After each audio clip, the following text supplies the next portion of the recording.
World War II.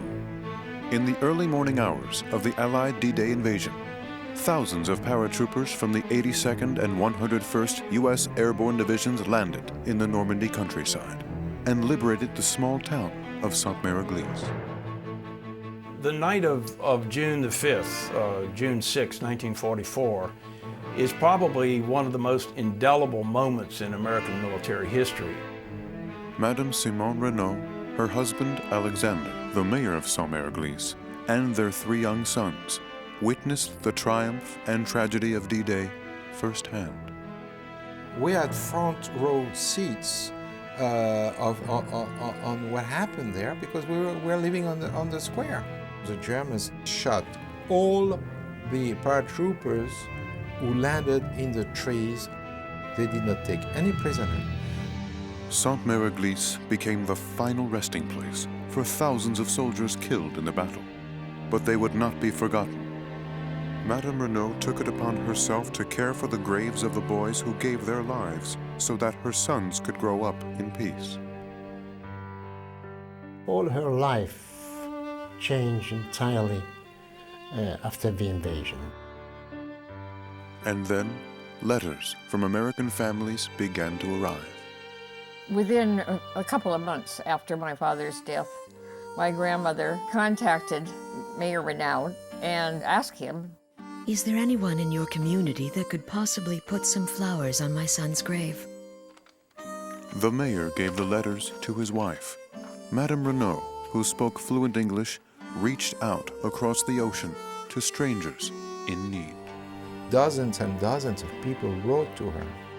They responded immediately and sent her a picture of my father's grave with the flowers and with them there and with their son there, and that was a tremendous boost to my grandmother. When Life magazine published a photo of Madame Renaud tending to Theodore Roosevelt Jr.'s grave, even more letters began to pour into the town. Madame Renaud answered every single one of them. She saw the boys laying outside on the church ground. In her heart, she knew what a mother was feeling when she got that telegram. It helped a great deal knowing that there's somebody there taking care of their son's grave. My grandmother wrote to Madame Renaud and said, "I too have a son buried in France. Would you please put some flowers on his grave?" We were receiving tons of letters from America. It was quite a duty. The noise of the taping machine, because all the day long it was the music, tack tack tack tack tack tack tack.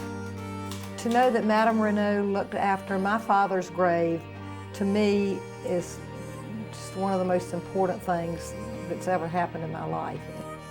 Madame Renaud's commitment to honoring those that helped liberate her country did not stop with the deceased and their families.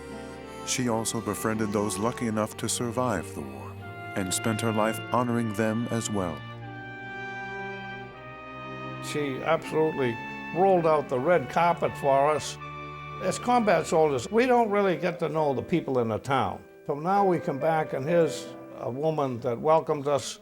My first childhood recollections are seeing our house always full of American soldiers. Knowing them has helped me to convince me that what I did was good, because I helped to give those people back their country. These unlikely friendships would last through the rest of her life. I would look forward to her letters, and no matter what I was doing, I would drop everything and open that letter. She was like a mother to me. Madame Renaud's commitment to the American soldiers was responded to in kind back in the States. The small town of Locust Valley, Long Island started a sister city program called Operation Democracy in order to send much-needed food and clothing to the people of Sainte-Mère-Église. My mother began Operation Democracy because there was very little that the children and the population of France had. It was very tough years after the war. You know, time to rebuild took at least 10 or 15 years, and lots of people were suffering. One of the things that made it so nice to do was that Sainte-Mère-Église was so grateful. And perhaps most importantly, Madame Renaud made sure to pass her legacy on, so that when her life was over, her mission was not. When she died, on the desk, it was about that high of letters all around her. I know that my mother worked hard to maintain this link with the families and with the veterans. It's part of our heritage that we express our gratitude to the American people. Join us for a journey into the life of a woman whose heart knew no bounds, Madame Simone Renaud, the mother of Normandy.